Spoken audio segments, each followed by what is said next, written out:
Heading to Las Vegas soon. Here are things you need to know from somebody who is not a Vegas local, just a gambler.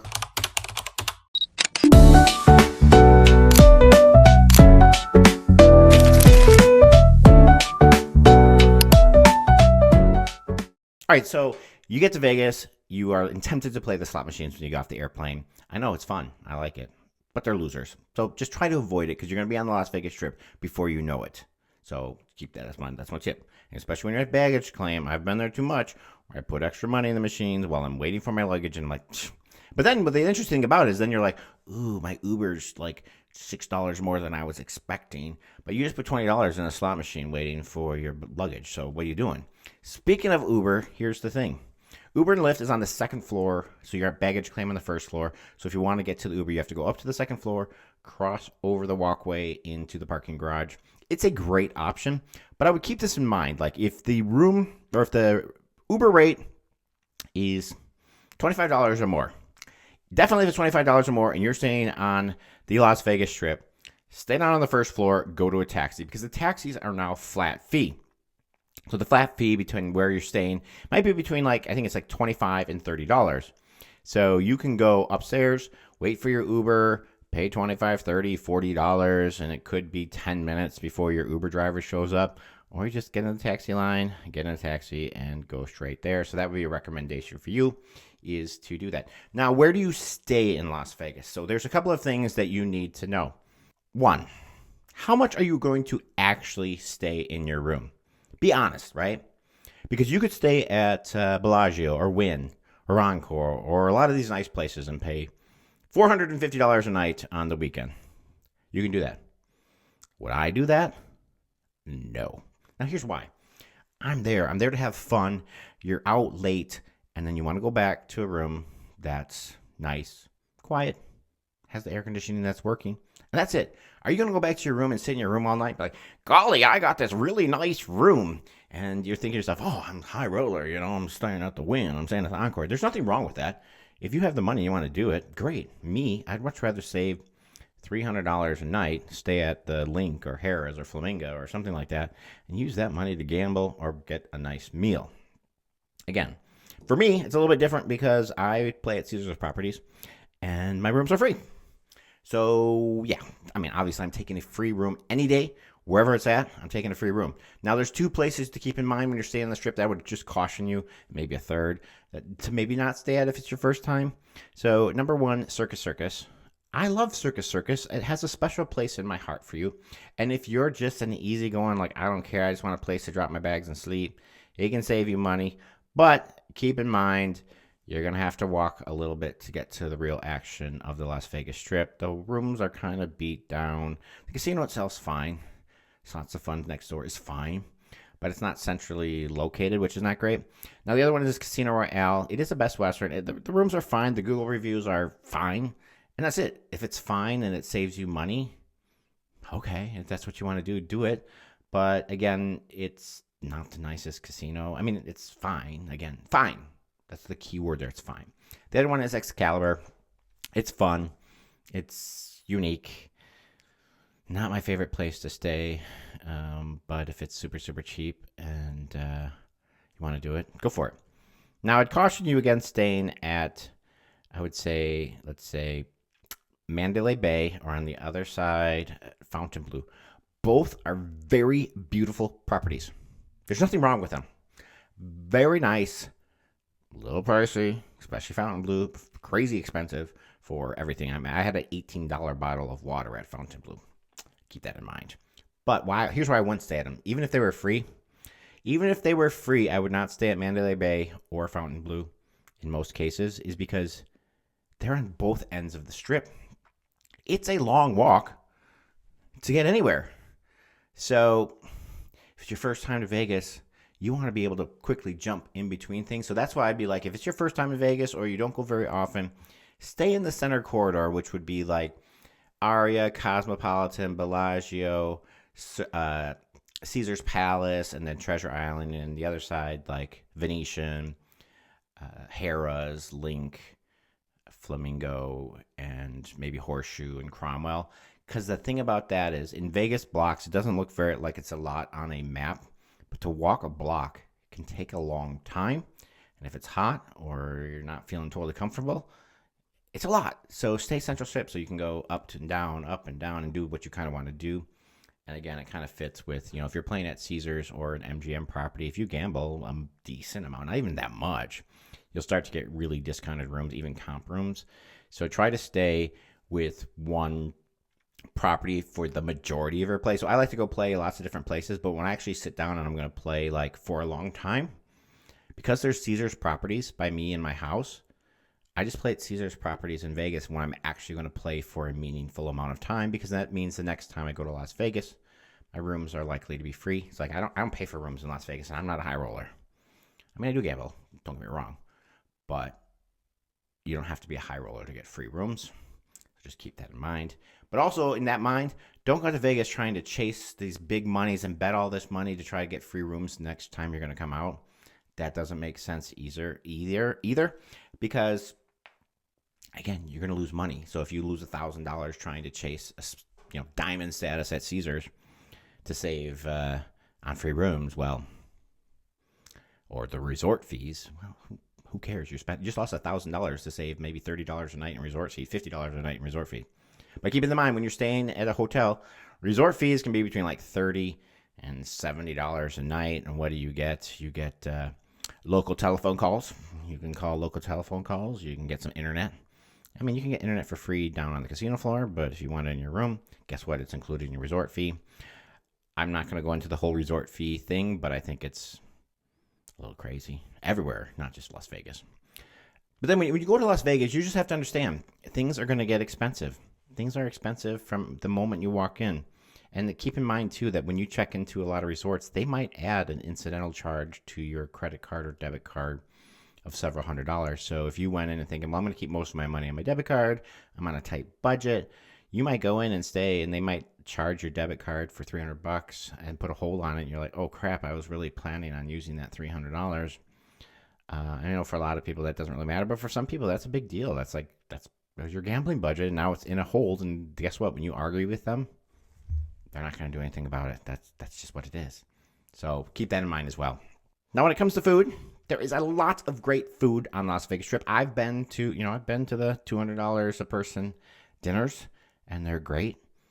But if you're trying to go out there, I mean, certainly, Hell's Kitchen is it's well known. It's okay restaurant. It's a fine restaurant. I've been to Hell's Kitchen in Vegas, Atlantic City, and Lake Tahoe, and they're all good, but my preference is the one in Lake Tahoe. So, you can spend your money there. You can go to, like I said, you can go to a lot of nice restaurants but you have to be prepared. If you're going to go to a nice restaurant, it's going to be like $100 a person. It is what it is. But the thing about it is that you can also go to an okay chain restaurant, and you're going to just pay a lot of money. Now, the little tip for you, if you're trying to save money when you're in Las Vegas, between Harrah's and Casino Royale is a McDonald's that is open 24/7. And the interesting thing about it is the prices are not much different than they are for me in Wisconsin.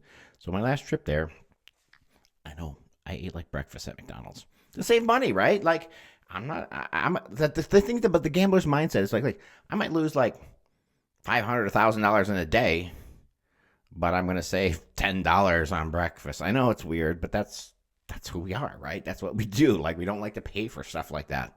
So keep that in mind. But there's a lot of food options there. And just know when you're walking through and trying to find stuff, there's a lot of places that are not busy. And just keep that in mind, that if a place is completely dead and other places are busy, they might tell you something. Check the Google reviews, check the Yelp reviews. But if you want to go in, and let's say you go to an expensive restaurant that's $200 a person. Back home, if you went to that restaurant and you might be a VIP, they might be like, ooh, but in this restaurant, they're going to treat you well, but you don't sit there and like try to expect VIP services, because you're just not going to get it at that level. Now, the question people ask as well is, do I want to face the Las Vegas Strip? Do I want to face the Sphere? Do I want to face the mountains? Or do I want to be high floor, low floor, all these different types of things? And here's my thing. If you are facing the Las Vegas Strip in most properties and you're on a lower floor, even a higher floor, you're going to hear a lot of noise. You're going to hear a lot of noise. And if you can't sleep if you're a light sleeper, that might be a problem for you. If you're a heavy sleeper, it doesn't matter. But for me, it's cool to have a strip view. But when I book a room, I really don't care. I'm certainly not paying any more for a strip view just because it is loud. And especially if you're going to Fremont Street, my advice on Fremont Street, no matter where you stay on Fremont Street, get a room facing away from the Fremont Street experience. It is so loud. It is loud to like 2 o'clock in the morning.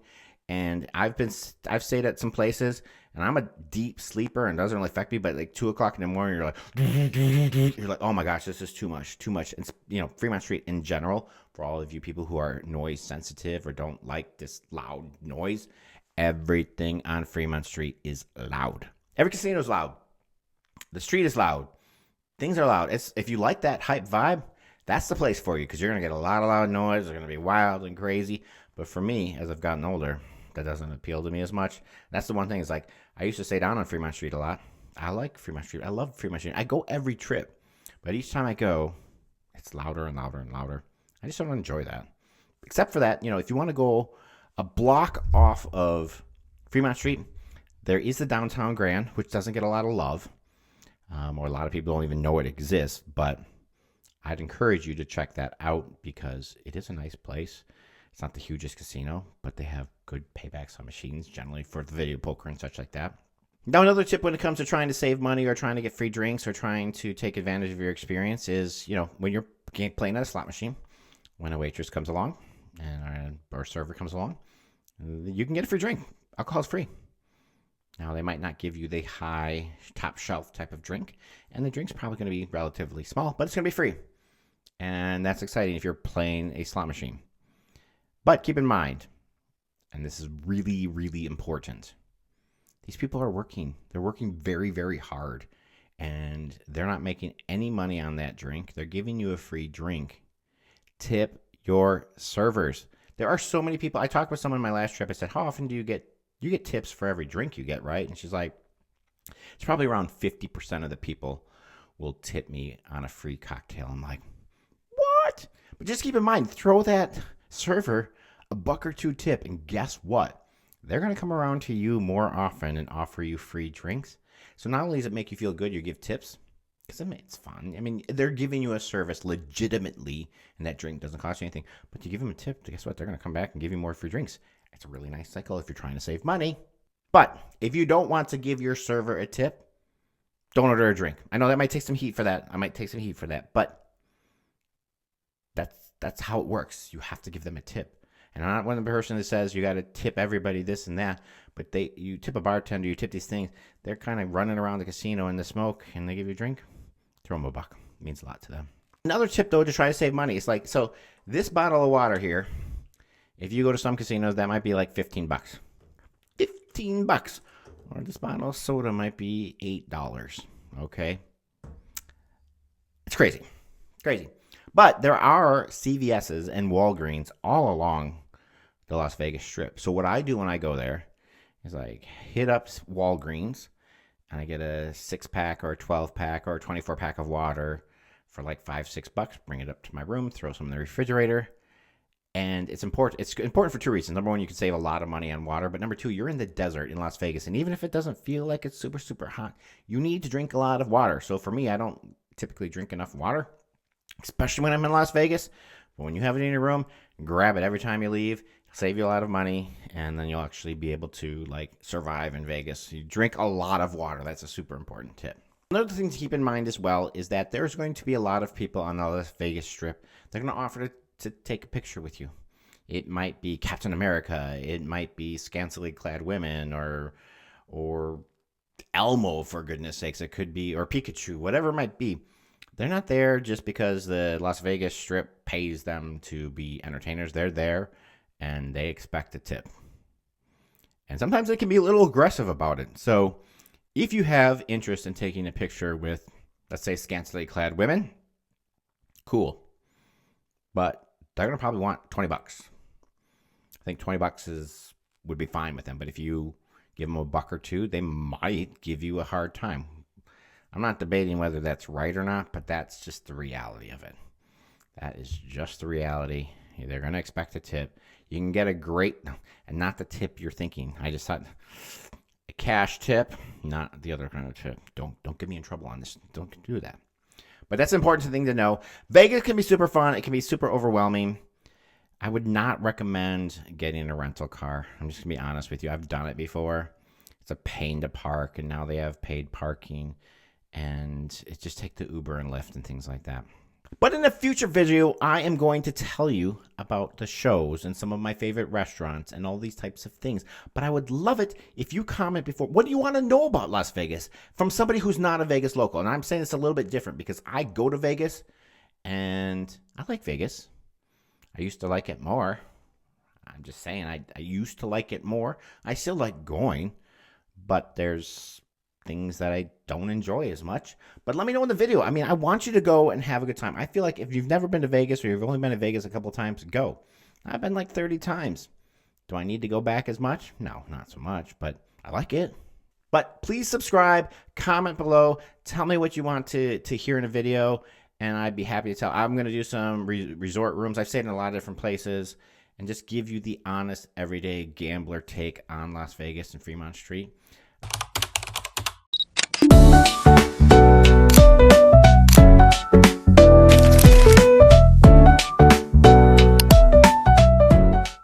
Also, please subscribe, like, share. It doesn't cost you anything, but it really, really means a lot for me and for my videos if you do that.